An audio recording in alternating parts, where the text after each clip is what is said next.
Salam jumpa kembali, salam sejahtera untuk kita semua.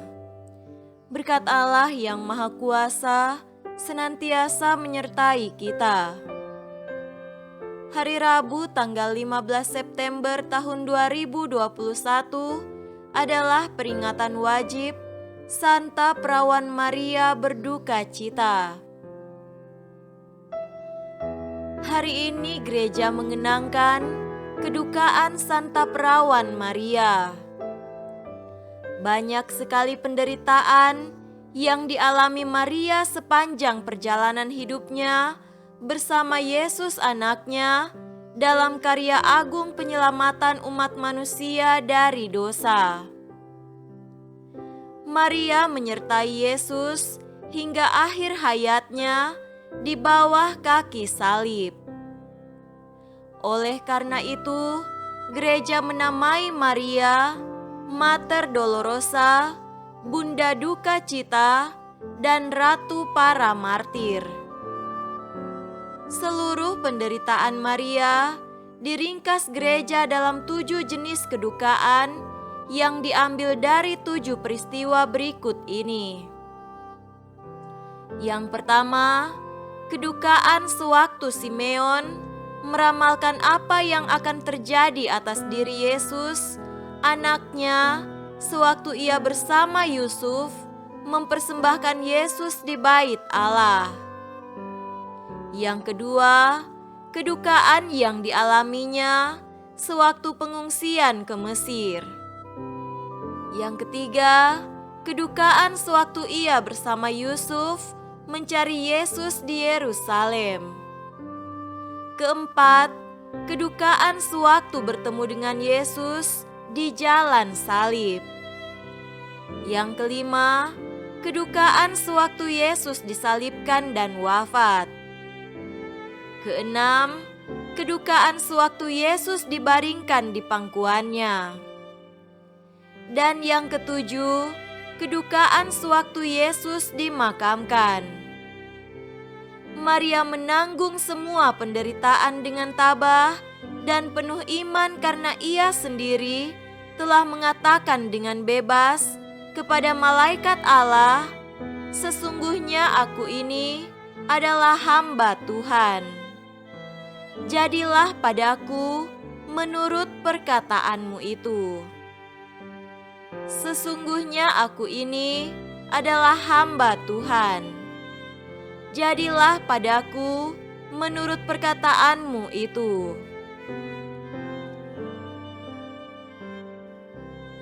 Marilah kita mendengarkan dan merenungkan bacaan-bacaan kitab suci. Bacaan pertama dari surat kepada orang Ibrani, pasal 5, ayat 7-9.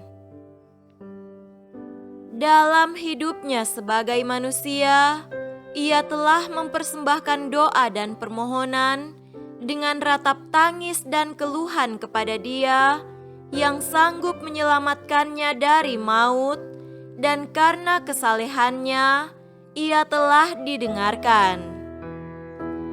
Dan sekalipun ia adalah anak, ia telah belajar menjadi taat dari apa yang telah dideritanya, dan sesudah ia mencapai kesempurnaannya, ia menjadi pokok keselamatan yang abadi bagi semua orang yang taat kepadanya.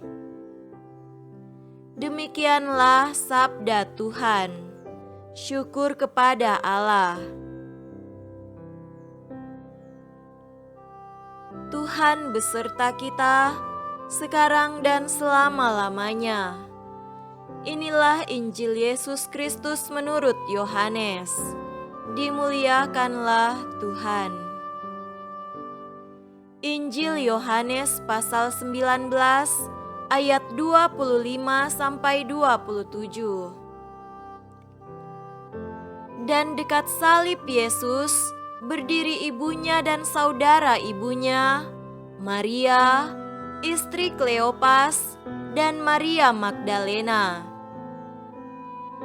Ketika Yesus melihat ibunya dan murid yang dikasihinya di sampingnya, berkatalah ia kepada ibunya, "Ibu, inilah anakmu." Kemudian katanya kepada muridnya, "Inilah ibumu." Dan sejak saat itu, murid itu menerima dia di dalam rumahnya. Demikianlah Injil Tuhan. Terpujilah Kristus.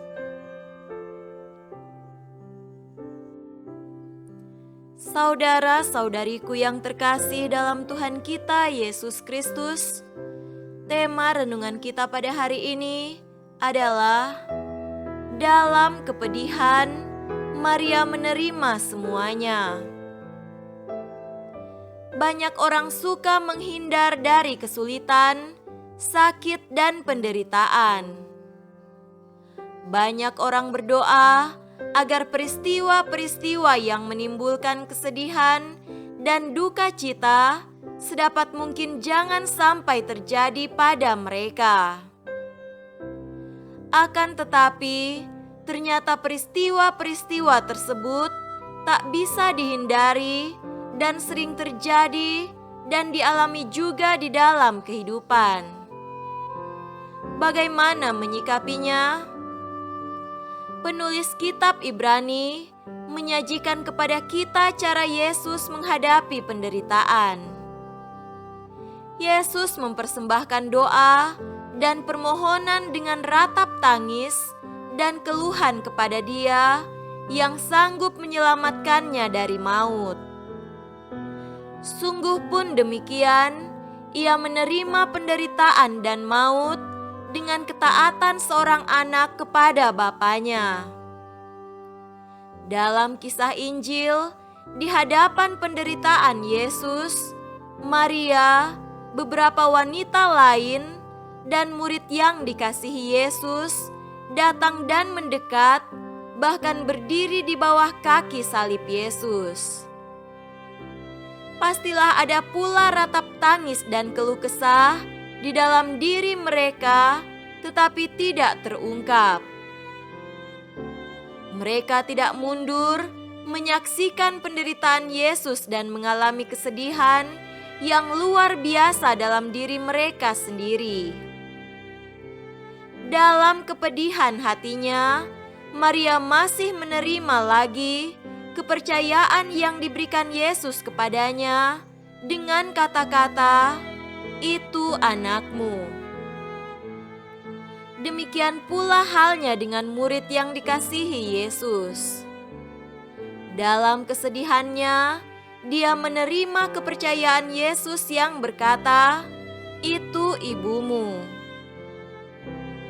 Saudara-saudari yang dikasihi Tuhan, banyak orang mau menghindar dari penderitaan dan kesedihan. Bacaan kitab suci hari ini menyodorkan kepada kita contoh dan teladan sikap menerima penderitaan dan duka cita dalam semangat ketaatan seorang hamba di hadapan Tuhan. Kalau kita berani dan dengan gembira pula menerima peristiwa-peristiwa yang menyenangkan, mengapa kita tidak bersikap yang sama terhadap penderitaan dan kesedihan? Tak berkurang cinta dan kasih sayang Allah kepada kita ketika kita harus berhadapan dan menjalani penderitaan. Hal yang diminta dari kita adalah seberapa besar kerelaan dan kebesaran hati kita untuk menyerahkan seluruh pengalaman hidup kita kepada Allah. Semoga demikian. Amin.